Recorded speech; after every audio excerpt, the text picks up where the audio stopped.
will draw you to the deep, where you never dreamt to sleep. My heart in the blue, my arms wet with blue. I am me, you are me, so perdue. Join the queue, join the queue.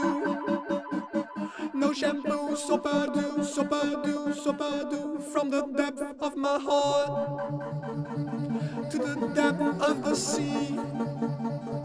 From high the clouds to my brain set free. From the tips of your toes to the tips of your nose. I hold you tight, swim through the blue. Take my feelings without my glue. Deeper than you, deeper than sea. Arms like teeth, men like me. Deeper than you, deeper than sea. Arms like a teeth, men like a pea, men like a pea, men like a pea. Feeling you, feeling me. Drinking love, drinking tea. Through and through, through and through. Breathing you, breathing her. Breathing her, breathing sea. Swallowing you, swallowing me. Swallowing her, swallowing sea. Swallowing you, swallowing me. Holding you tight, never letting you go. Tears in my eyes, and pain ready to throw, ready to throw, ready to throw. I think with my arms, I feel with my eyes. You touch my heart, I touch your thighs.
« 2 novembre, 18h30.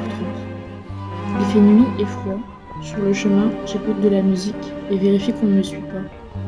Il n'y a pas assez de lumière pour que j'aille au pied du bâtiment ou que je puisse prendre des photos. Le bâtiment fait un bruit d'eau, les gouttes passent par le toit et claquent le sol. On peut apercevoir les voitures à travers la friche et c'est beau. Des jeux de lumière font un spectacle sur les façades. Le ciel est plein d'étoiles. Je ne pense pas que je verrai beaucoup de monde ici ce soir. J'ai peur de croiser quelqu'un. 4 personnes sur le site. J'ai vu le train passer de nuit et je des voitures et du vent. Il y a un bruit étrange de poussette. Je vais devoir finir de jouer. Un enfant et il y a une soirée à la route. Il y a du bruit dans la friche. 3 décembre. Je remarque en arrivant 16h20 quand on arrive au niveau. Il fait jour et très froid. Les poteaux en béton, tout est gelé. Il n'y a personne. Il y a de belles lumières toujours vide. Le sol est blanc et les feuilles jaunes. J'aime beaucoup les carrés. Le bâtiment fait encore du bruit du béton. Et j'entends des bruits de voitures. Le bâtiment est tellement grand que pour changer de point de vue, il faut beaucoup se. Il y a sûrement de nouveaux tags. Tout paraît froid et mes mains gèlent.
J'ai toujours été un peu nulle en histoire et ça a toujours été difficile pour moi de mettre en ordre des dates qu'on me donnait par rapport à des faits historiques. Et là, avec toutes les recherches que j'ai faites sur la Rodiaceta, il y a des grandes dates importantes qui se dégageaient. Donc j'ai essayé de faire une mise en page qui pour moi était la chose qui me permettait de comprendre le plus facilement le sujet, c'est de faire une frise chronologique.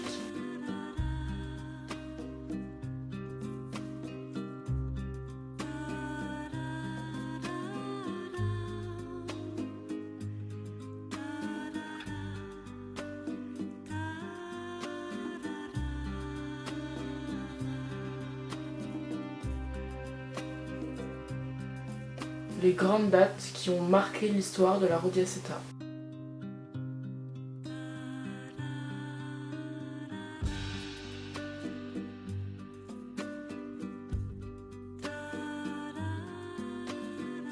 La première date, c'est 1865, et c'est une grosse crise due au bombix, qui est une maladie due à l'activité de la sériculture.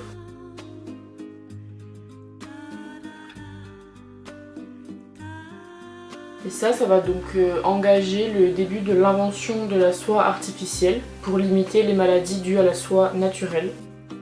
La soie artificielle a été inventée en 1883 par Hilaire de Chardonnay.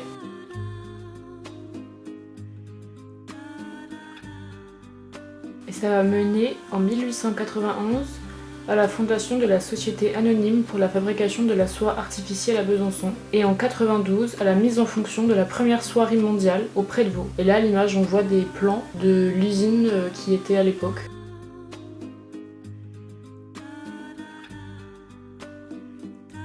Et on remarque que ça n'a pas tant changé que ça.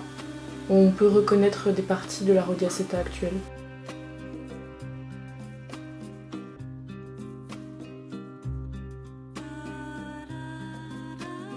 La grève entre 1906 et 1908 a été d'une rare violence. Il y a eu d'énormes ripostes du gouvernement Clémenceau à l'époque, et il y a eu plusieurs morts et plusieurs emprisonnements, également de personnes qui ont perdu leur salaire parce que c'est des personnes qui militaient. Et le travail a fini par reprendre en 1908 sous contrôle militaire. Et entre 14-18, donc la Première Guerre mondiale, il y a une partie de l'usine qui est utilisée et transformée en hôpital militaire. Et là en 1952, le nylon prend officiellement le dessus sur le viscose au niveau des marchés mondiaux, ce qui fait que l'usine est contrainte de fermer. Et c'est en 1954 que la Rodiaceta va devenir Rodiaceta, parce qu'elle est rachetée par un groupe qui porte ce même nom, et qui est une filiale de Rhône-Poulenc. Et donc là l'usine va connaître d'énormes changements, et notamment d'énormes agrandissements.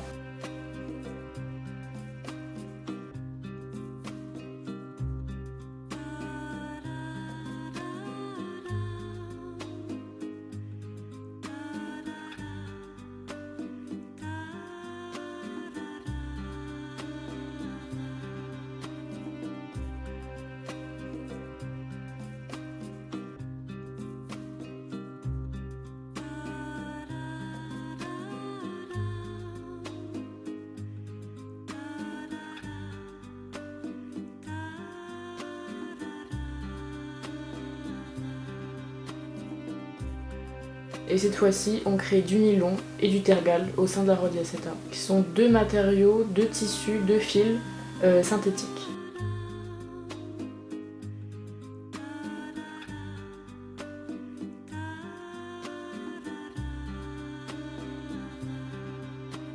Et c'est à ce moment-là que je suis tombée aux archives sur un trésor, une caisse avec des centaines et des centaines de plans qui datent pour la majorité des années 50, à peu près au moment où la Rodiaceta a racheté le lieu, et où on voit tous les travaux qui ont été prévus, et des centaines de plans sur le lieu, sur les bâtiments et beaucoup sur les machines qui allaient occuper la nouvelle usine.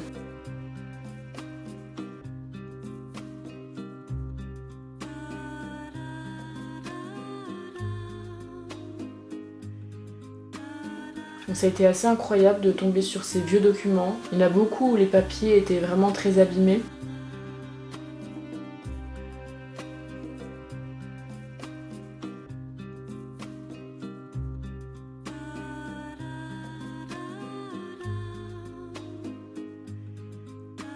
Là, c'est que des dessins à l'échelle des différentes machines et des différentes centrales qu'il y avait au sein de la nouvelle usine Rodiaceta.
Et c'est à ce moment-là que l'usine connaît son plus gros pic de travailleurs et de travailleuses. Ils étaient à cette époque-là 3200 au sein de l'usine.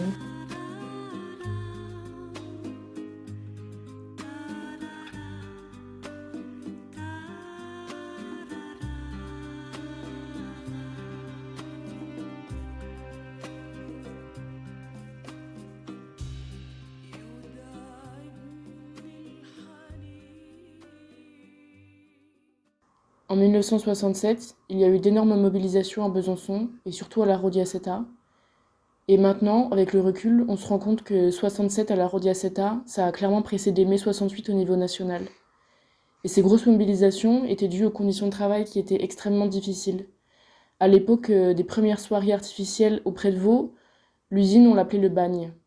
Et les travailleurs et les travailleuses, on les reconnaissait dans la rue parce qu'ils avaient le teint vert et qu'ils étaient extrêmement maigres. Dans les années 60, forcément, les conditions avaient un petit peu évolué, mais pas tant que ça. Tous les droits que les travailleurs et les travailleuses ont gagnés, c'était grâce au militantisme, notamment pour l'augmentation des salaires et pour des conditions de travail un peu meilleures. Il y a quelque chose qui se retrouve dans quasiment tous les témoignages qu'on peut lire sur la Rodiaceta, c'est la solidarité. Et la plupart habitaient auprès de Vaud, donc juste à côté de l'usine, et ça a créé une sorte d'immense famille. Donc on nous témoigne que le travail était dur, était plus ou moins bien payé, mais que les conditions étaient vraiment catastrophiques. On nous témoigne aussi que bien évidemment les femmes étaient bien moins payées que les hommes, et que quand les secteurs où il y avait uniquement des femmes qui travaillaient fermaient, il n'y avait absolument aucune mobilisation. Certaines témoignent que ça a été une grande opportunité pour elles de pouvoir venir s'installer à Besançon et de travailler dans une usine comme celle-ci, plutôt que de devoir par exemple continuer dans le secteur tertiaire. Il y en a aussi qui ont eu le sentiment d'être utilisées quand les usines ont été délocalisées dans les années 80 et qu'aucun plan social n'a été mis en place pour que les ouvriers et les ouvrières puissent retrouver du travail. On les utilise pour travailler pendant quelques années et ensuite on trouve que l'usine pourrait être beaucoup plus rentable ailleurs, alors on délocalise, on emmène tout à l'autre bout du monde et les salariés qui restent sur place, on leur donne rien. Alors c'est pour ça qu'on dit que avril 67 à la Rodiaceta, ça a précédé mai 68, parce que toutes les luttes qui ont été menées, toutes les énormes grèves entre l'IP et la Rodiaceta qui ont été faites en 67, ont pu permettre de retrouver des droits, de retrouver surtout du travail après les délocalisations, de pouvoir faire un peu augmenter son salaire, de pouvoir ouvrir une bibliothèque, de pouvoir utiliser le CE pour partir en vacances avec ses enfants. Et c'est ça aussi la Rodiaceta, c'est des luttes immenses, énormes, des manifestations de plus de 13 000 personnes dans tout Besançon, qui ont fait que la génération de nos grands-parents, elle était obligée de rentrer dans le militantisme, parce que le capitalisme était déjà extrêmement fort à cette époque-là, et que c'était ça leur but.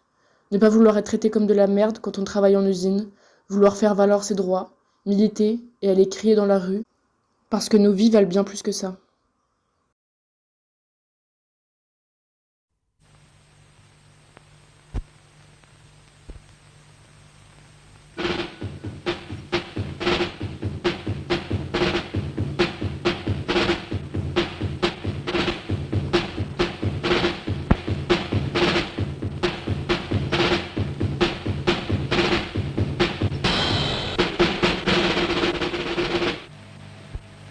La caractéristique d'une communauté, c'est de comporter un environnement chaleureux.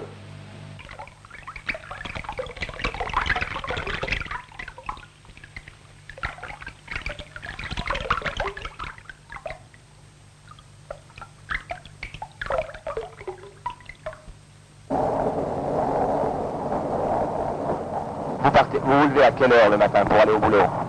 À 5h30. Et vous rentrez à quelle heure le soir? 8h. Et vous vous levez à quelle heure le matin pour venir au boulot? 5h. 5h. 5h. 5h30.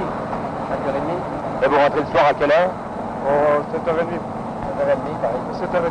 7h30. À quelle heure vous vous levez le matin? 5h. Et puis vous rentrez le soir? 8h. À 8h. Faire de la nouvelle société une société de partenaires. Un chef qui nous surveille. Dans le cadre de la nouvelle société.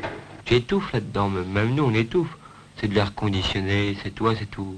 C'est éclairé au néon. Parce que le soleil risquerait d'abîmer les machines.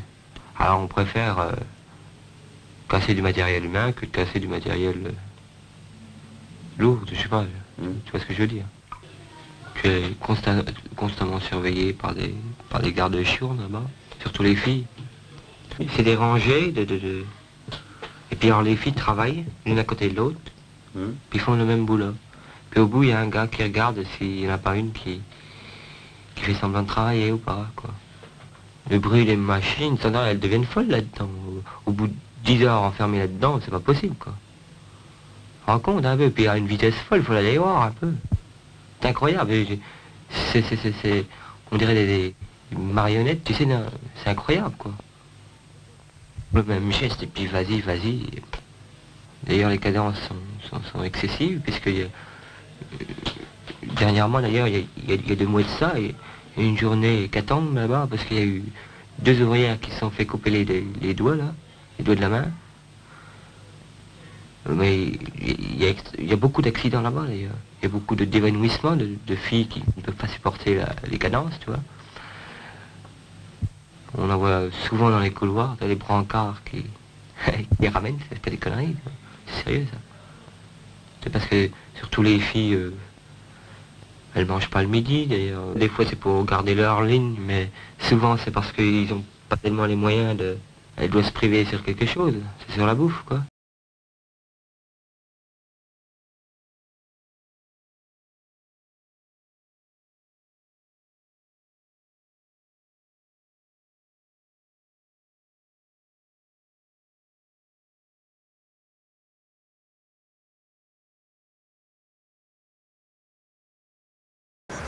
Est-ce que j'ai envie de boire? Allez, je te dis ça. Sensation timide qui me revient lentement, tambour rapide par le doux sentiment offert par la chaleur confidentielle de ce regard que pose sur moi le ciel. En gros, j'ai découvert le lieu on va dire 2018-2019. J'y suis venue de façon assez ponctuelle pendant des années pour faire des jeux en été avec mon ex, promener son chien, etc. Mais depuis un peu moins d'1 an, ça a pris une tournure où je m'isole là-bas parce qu'il y a très peu de passages, c'est très chouette. Et je trouve que c'est un endroit très poétique, j'aime beaucoup l'aspect post-industriel, je ne sais pas si on peut dire ça de ce lieu. Le fait qu'il y ait une histoire et ça se sent par les bâtiments, par les tags, par ce que font les gens en général. Et du coup j'aime beaucoup m'isoler là-bas pour pouvoir écrire et penser à ma vie, à moi, prendre des moments pour moi, et c'est un lieu quand même très reposant. Voilà. J'aime beaucoup l'aspect esthétique du lieu surtout. J'ai rarement trouvé des endroits comme ça. À un moment je faisais de l'urbex et c'est l'endroit où il y a le plus de végétation et d'espace créé par les humains mais qui reste à la fois un peu naturel. Je sais pas comment expliquer mais je trouve ça très chouette. Il n'y a pas longtemps je suis allée à Budapest et j'ai visité les ruines bars, des bars qui sont faits dans des ruines. Et ça m'a beaucoup fait penser à la Rodiaceta et j'ai beaucoup apprécié ces lieux-là parce que justement ça me rappelle ce mélange entre naturel, vie passée et vie actuelle. Je trouve qu'il y a vraiment un lien entre passé, présent et on verra bien ce qui arrivera après avec toute la nature qui parfois reprend ses droits, même si à la Rodia, bon, c'est entretenu. Que j'ai vu du coup l'évolution entre 2019 et maintenant, où là, ils ont bien commencé les travaux et où ça me fend un peu le cœur, mais ça doit pas être pareil qu'il y a quand même quelques années. Et t'en penses quoi du futur là qui est prévu, du parc et tout? Tu penses que ça va changer l'aspect du lieu ou au contraire il va y avoir une nouvelle forme de vie Je trouve ça bien de réhabiliter pour que ça ait une seconde vie. Après, je trouve que le public qui va être amené de sport, etc., c'est pas forcément l'âme que je donnais au lieu. Mais c'est bien de réutiliser les bâtiments, oui. Après, j'aurais plus vu un truc un peu plus artistique, un peu plus chill, quoi. Un peu plus dans la vibe de la citronnade. Je sais pas pourquoi, mais je voyais plus un truc comme ça. Oui, je vois. Un peu plus babos. Je relate ma vie, mes états d'âme, etc. Parce que je suis passée par des périodes un peu difficiles. Et c'est un coin naturel, mais qui permet de pas trop se déconnecter non plus. Donc c'est l'équilibre parfait.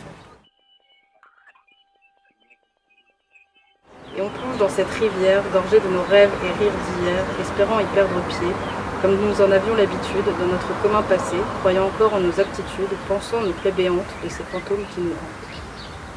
Tu vois, il y a des trucs genre fantômes, comme ça, il y a des liens, quoi. Ouais, de fou.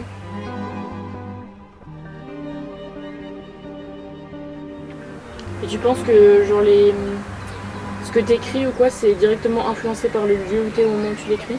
Oui. Oui, parce qu'il y a d'autres trucs où j'ai écrit à d'autres endroits. Par exemple, dans les cafés, c'est toujours plus tranquille, plus posé, avec le bruit environnant, etc. Quand c'est chez moi, c'est toujours un peu plus bresson parce que quand j'écris chez moi, ça veut dire que ça va pas, donc c'est plus sombre. Donc, à la Rhodia, il y a toujours un lien avec la nature ou avec ce qui m'entoure. Ça me met dans un mood différent, quoi. J'espère juste que le lieu restera dans le mood qu'il est avec les personnes qui viennent, que ce soit pour le skatepark, juste pour se poser, lire un livre ou faire des jeux entre amis. C'est vraiment un lieu de vie que j'apprécie particulièrement et j'ai pas envie que parce que maintenant il y a des gens qui vont faire du kayak à côté, que ça change.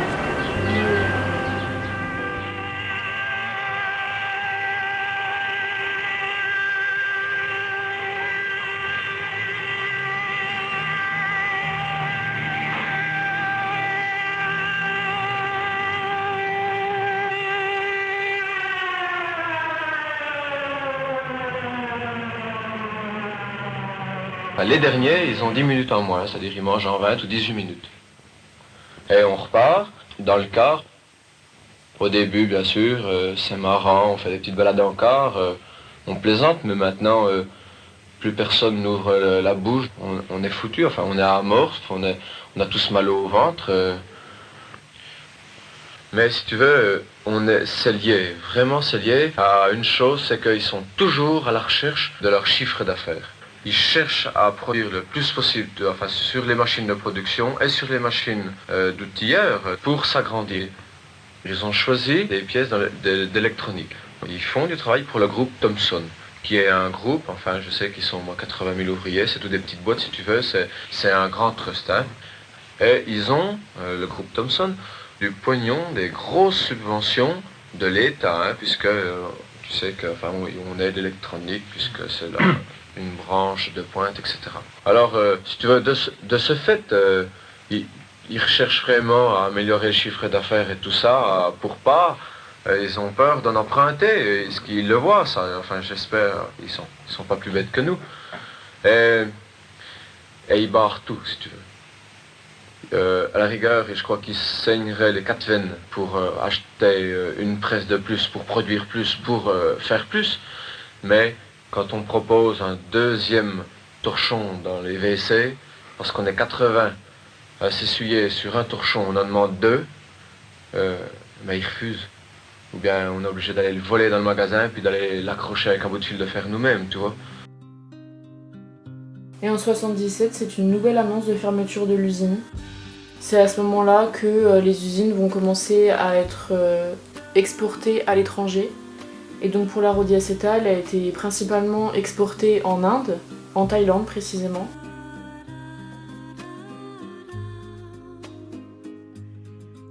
Et donc là de nouveau ça a créé de gros mouvements sociaux extrêmement importants qui ont marqué vraiment l'histoire du lieu.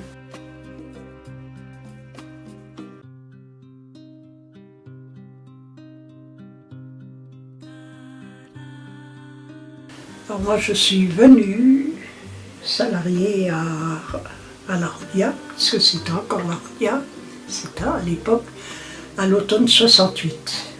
J'ai été embauchée pour être en 2-8, en atelier de production. À l'époque c'était de la texturation, alors ça ne veut rien dire, on travaillait un fil assez gros pour faire un fil tapis. Le fil tapis, c'est le fil qu'on fabrique les moquettes. À l'époque, c'était la grande mode des moquettes partout dans les maisons. Donc il y avait des moquettes rases et puis il y avait des moquettes plus épaisses, plus tapis, quoi. Donc c'était ce fil-là qu'on fabriquait. Alors très dur, vraiment très très dur en chaleur, en vapeur, en bruit. Et 2 ans après,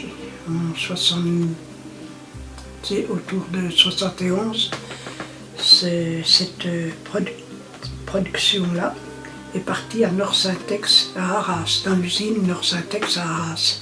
Ils ont commencé à sérier tel type de produit dans un endroit, tel autre dans une autre usine, enfin, etc.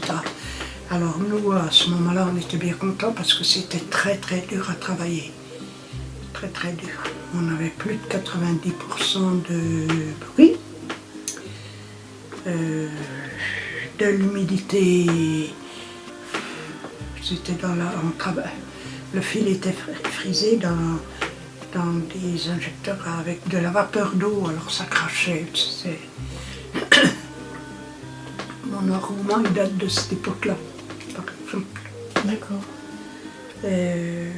Bon, toutes celles qui ont travaillé là, on a toutes beaucoup d'arthrose, rhumatisme. Et ça vient de cette époque-là. Ouais, c'est un exemple. Et voilà, aller prouver quelque chose, ça n'a jamais été pris en compte. Voilà. Bon, après, je me suis trouvée dans une autre production. On faisait du fil, un fil très fin, pour faire comment dirais-je, un fil qui ressemblait à la soie. Ces fils texturés, tout ça, enfin, dont on fait ce que tu as mis sur le dos, tout ce qui est un peu léger, soyeux, voilà. Et là, c'est pareil, c'était donc du moulinage, du dévidage, du moulinage. Donc on intervenait toujours sur des machines. Alors il y avait du bruit, mais moins aigu que ce qu'on avait en texturation. Et surtout, on n'avait pas de vapeur.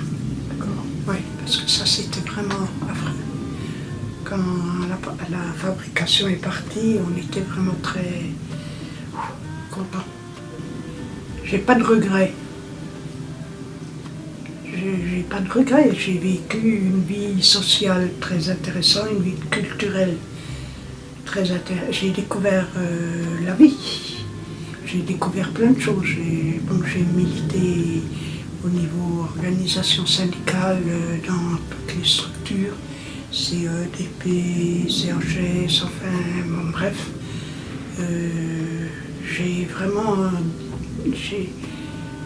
J'ai découvert vraiment l'amitié, la solidarité,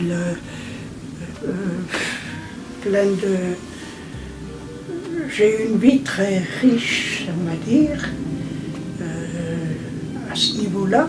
Puis une vie dure, c'est sûr, dure, mais très, très variée, très riche, très... non, je ne regrette rien.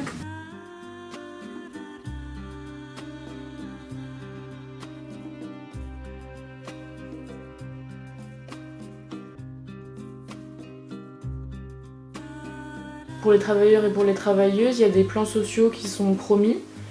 qui sont de par exemple soit des départs en pré-retraite, soit des reconversions dans d'autres usines locales, ou alors même la création de nouvelles entreprises locales pour justement permettre aux anciens de la Rhodia de pouvoir retrouver un nouveau travail rapidement.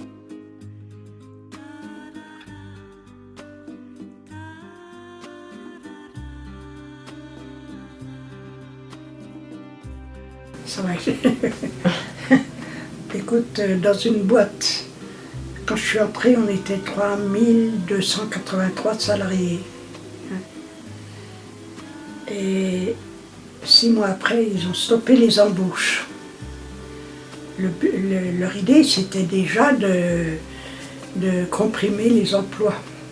Et leur but, ça a été, c'est tout le problème, là, compliqué. Il y a eu toute une évolution dans le matériel. Donc c'était de supprimer au maximum les postes de travail, de mécaniser tout ça, d'informatiser, etc. Donc suppression d'emploi. On a été, le textile, on a été dans le groupe Rhône-Poulenc les premiers à servir de laboratoire pour cette mutation technologique. Et en plus, le groupe, les financiers du groupe avaient décidé, ça on sentait qu'il y avait quelque chose, mais on ne l'avait encore pas compris, en 75-16, quand ils ont annoncé le plan textile. Et oui, c'est ça. Les transferts de fabrication dans les pays. Ça a été la Tunisie, le Maroc pour certains, et puis après, hop, ils sont allés en Asie du Sud-Est, ils sont allés au Brésil, ils sont allés... en Thaïlande. Ouais, tout ça. Il y a eu tous ces phases-là. Et bien sûr, ils ont emmené même des machines d'ici, de nous, en Thaïlande. Oui, non, ils sont allés en Chine. Thaïlande, ils étaient déjà installés en Chine. Donc ils vidaient les entreprises, ils fermaient dans les sites en France. À l'époque, il n'y avait même pas de plan social au début. Et puis après, les luttes, le syndicalisme, ça a servi à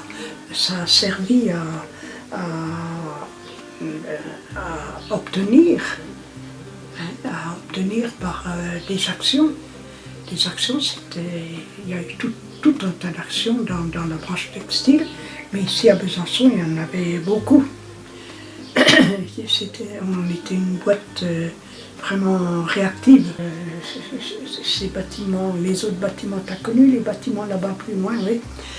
Une usine comme ça qui disparaît, c'était incompréhensible, on ne comprend pas. Toute notre lutte, c'était pour amener des emplois sur le site, parce que c'est le groupe Rhône-Poulenc était au niveau des possibilités, pouvait le faire, pouvait amener. Et seulement ils avaient décidé de fermer ici complètement, de faire la terre brûlée ici. Et toute notre lutte, ça a été on a bloqué les machines qui devaient partir en Thaïlande, 6 mois de temps, souder les portes, tout. 6 mois, ça leur a coûté cher. 6 mois, on a bloqué. C'était notre trésor de guerre, en somme.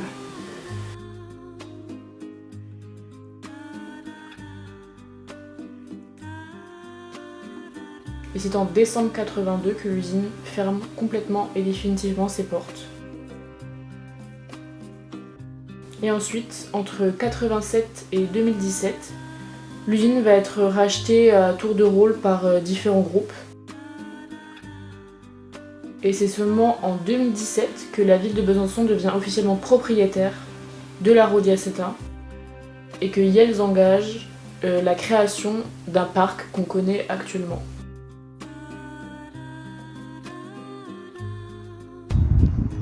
Alors ce lieu, je le trouve particulièrement mystique, notamment avec les murs en ruine et tout simplement l'ambiance qui y règne quand on y pénètre pour la première fois. La première fois que j'y suis allé, c'était en totale découverte. Je marchais tout simplement dans le coin. J'ai décidé de rentrer dans ce bâtiment, l'escalader, parce que voilà, il n'y avait plus vraiment d'entrée facile d'accès, on peut dire ça comme ça. Bref, j'ai pu un peu visiter des tags de partout. Et le fait que ce soit de grandes salles vides, c'est comme si l'énergie qui était dedans circulait plus facilement que s'il était rempli de choses. Là, le fait qu'il y ait des trous, l'air y passe, on entend bien le vent. Une ambiance à part. Voilà, je conseille, si vous êtes fan d'exploration et de découverte, vous pouvez aller faire un petit tour, même si c'est interdit. Je sais pas selon qui, du coup. Voilà. Merci beaucoup. Et entre les années 80, 90, 2000 et encore aujourd'hui, la Radio Aceta a connu d'énormes passages de graffeurs et de graffeuses venus de la France entière et même du monde entier. C'est un sujet que j'ai décidé volontairement de ne pas aborder parce qu'il est très vaste et qu'il y a déjà beaucoup de choses qui ont été faites. Il y a des livres et des films qui ont été vraiment axés sur le graphe au sein de la Radio Aceta. Et c'est aussi un choix politique parce que c'est un milieu composé majoritairement d'hommes cisgenres et j'avais absolument pas envie de mettre en avant encore une fois ce genre de profil parce que c'est déjà extrêmement mis en avant et comme je l'ai dit, c'est des sujets qui sont déjà beaucoup traités.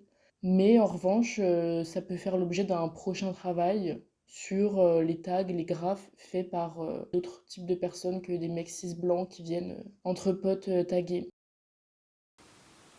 Mais pour la création de ce parc, il y a des centaines d'expertises qui vont devoir être menées sur le lieu, car il y a beaucoup de zones dans les bâtiments qui sont polluées, par exemple avec de l'amiante ou avec du plomb.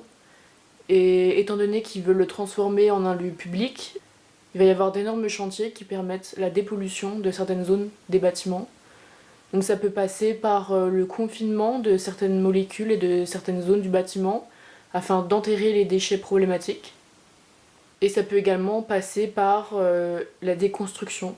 Il y a d'énormes parties du site qui ont été déconstruites et qui ont été rasées, car elles étaient par exemple considérées comme étant trop dangereuses au vu des composants toxiques qui s'y trouvaient. Et quand on arrive à l'entrée du site par l'entrée principale, sur la gauche, il y a des énormes monticules avec de la terre et du gazon dessus. Et c'est là que beaucoup de déchets dangereux ont été confinés pour qu'ils empêchent de contaminer des personnes. Mais c'est aussi des centaines de travailleurs et de travailleuses qui sont tombés malades après avoir travaillé dans cette usine, que ce soit la Radio Aceta ou même avant la Radio Aceta, parce qu'ils travaillaient avec des produits extrêmement dangereux et qu'à cette époque, il y avait extrêmement peu de réglementation par rapport à ça.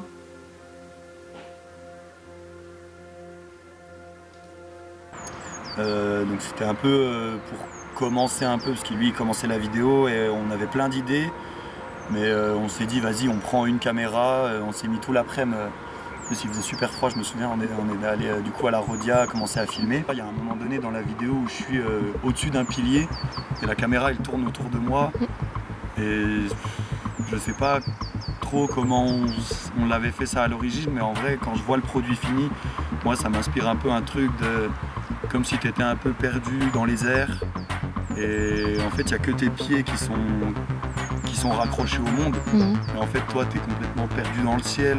En plus c'était un jour où le ciel il était un peu nuageux, pas beau, du coup on sait pas trop où je suis et tout, on voit un peu les barres à béton, donc il y a un peu un côté comme si j'étais emprisonné quelque part.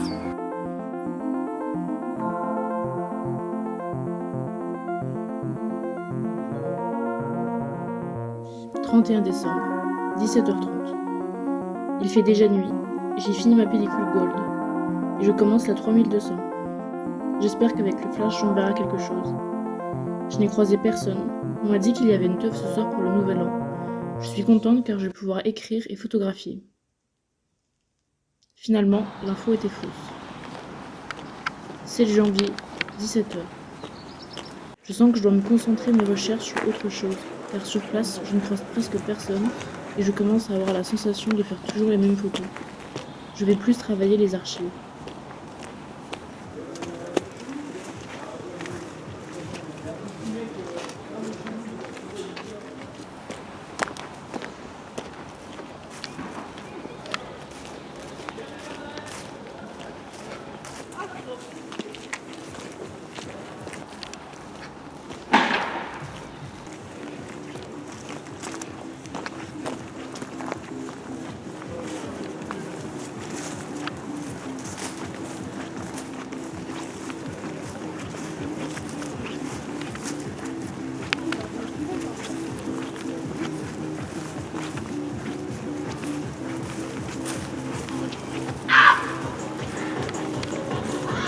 Wesh, ah mais ils ont installé tout un truc et tout.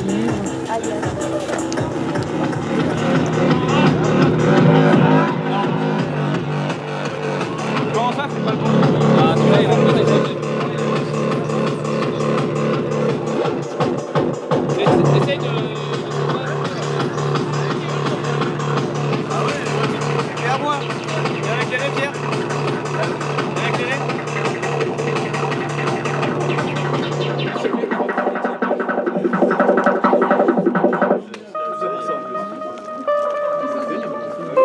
Celui-là, Pierre, celui-là. C'est à moi.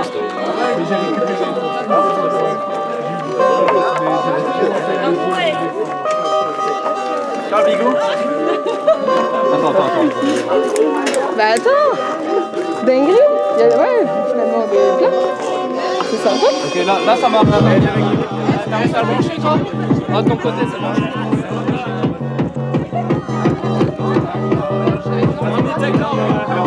On va la faire avec son câble jack. Hein. Ça sera avec le jack? Ouais. Là, du coup, ça sera moins fort. Mais bon. Bon, ça va le faire. Bah, de toute façon, j'ai 2 batteries. Pour la soundbox, c'est combien de temps d'autonomie? Si on se met en mode basse max, on est sur 3 heures d'autonomie. Okay. Si on se met en normal, on est sur 5 heures. Et si on se met en médium, on est sur 7 heures. Donc ça fait 6 heures à fond, ça va bien. On est bien, et la tienne, elle a encore du jus? Ouais, carrément. Regarde la batterie, Tiens, avec la tienne. Normalement, à ce volume-là, elle dure toute la nuit. Là. Ok, bah, nickel, ah bah elle vient de descendre. Non? Et encore, on peut encore la pousser un peu. Pierre, va me chercher la lampe là-bas comme ça, je vais pas chier.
Alors, toi et moi, on se voit, mais le plus souvent, c'est de dos. Là-haut, que pense-t-il de tout ça? Qu'est-ce que l'amour a vol d'oiseau? Quand les choses s'inverseront, que le temps rayera les mots, j'irai vers toi à reculons. À reculons, long, long, long, vers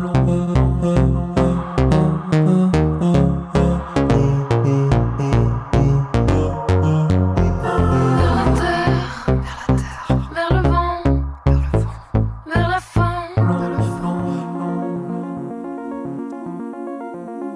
En ce moment, pour par exemple le peuple kanak ou pour la Palestine, enfin, il y a quand même beaucoup de mobilisation. Oui, malheureusement, je vais dire, je n'ai encore pas participé à manif pour la Palestine parce que tous ces temps derniers, j'avais du mal à marcher.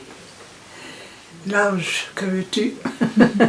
Mais oui, j'ai fait toutes les manifs de ces mois derniers. Et c'est vrai que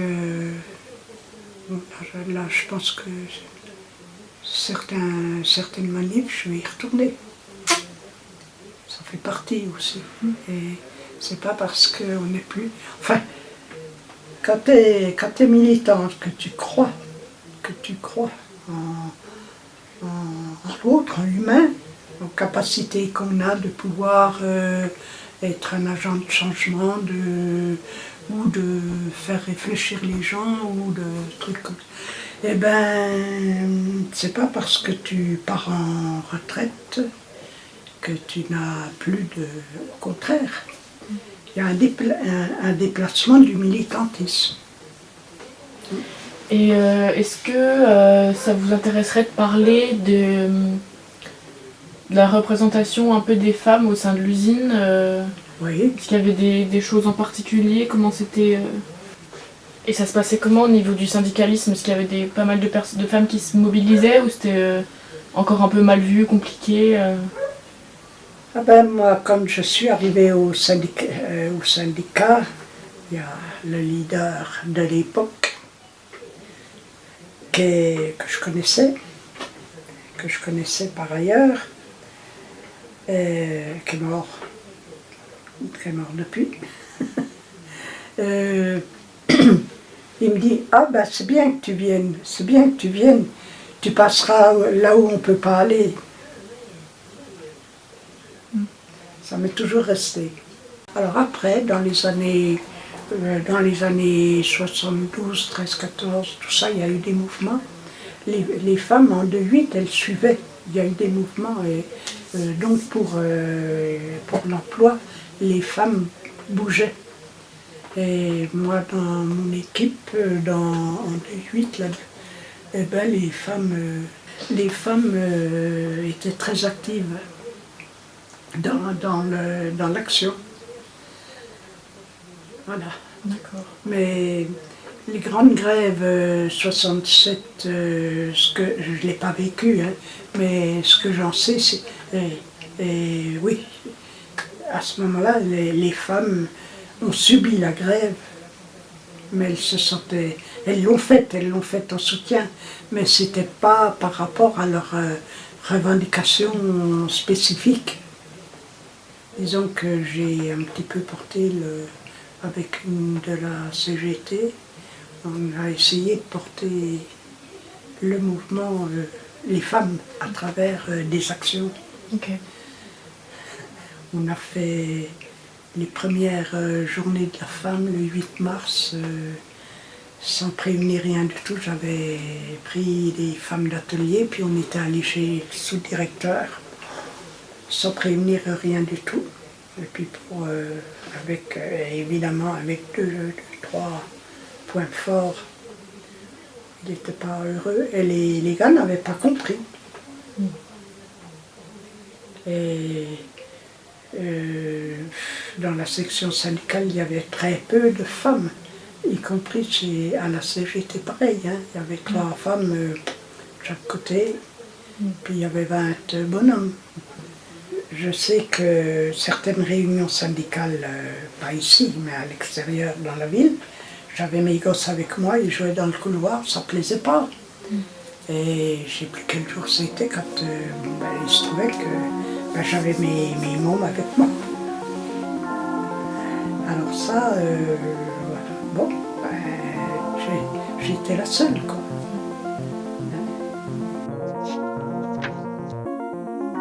13 mai. En écrivant la voix off et les plans, je me suis rendu compte que je n'étais pas allée sur place depuis très longtemps. J'ai donc quitté la bibliothèque et je suis allée ici. Les travaux ont avancé. Tout le site est muni de portes et de vitres. On dirait un centre de contrôle technique. Une dalle et une partie du bâtiment au rez-de-chaussée ont été refaites en béton. Il fait chaud. Et un jour, il s'est passé un truc de fou. Et un jour, il s'est passé un truc de fou. J'arrive à la Rodiaceta le soir pour tourner des images. J'arrive un peu avant la tombée de la nuit. Et je me rends compte que les barrières du chantier sont ouvertes, qu'on peut accéder au site. Et j'ai pas tout de suite compris que vraiment je pouvais accéder à tout le site. Je pensais qu'on pouvait aller juste au pied du bâtiment. Et déjà ça, c'était quelque chose de fou parce que ça fait des années qu'il y a des barrières et que si on les escalade pas, on peut pas aller au pied du bâtiment. Et là, je me rends compte qu'en fait, il y a des escaliers et que clairement, je peux rentrer dans l'entièreté du bâtiment. Et là, ça a été vraiment un moment de fou parce qu'en fait, depuis le début que je fais ce projet, j'ai jamais pu accéder à l'intérieur du bâtiment.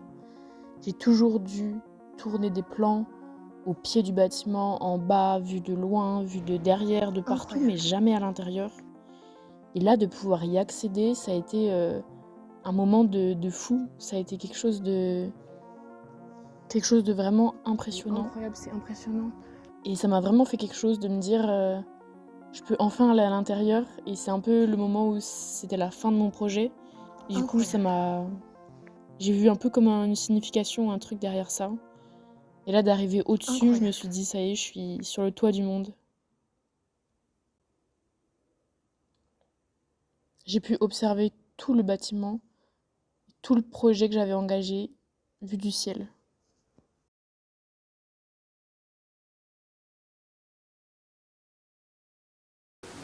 Enfin, moi, ce qui me fait peur, c'est la montée de l'extrême droite. Je le cache pas. Et que les jeunes disent il n'y a que qu'on n'a pas essayé, et ben alors il faut les essayer. C'est pas ça une analyse. Ça là, c'est un problème. J'ai vraiment du mal parce que c'est pas pour ça que j'ai agi toute ma vie, quoi. Enfin, et puis, mon mari c'est pareil, on a aussi mes 20 jours. Oui. Faut continuer de se battre. Oui, Jusqu'à la fin.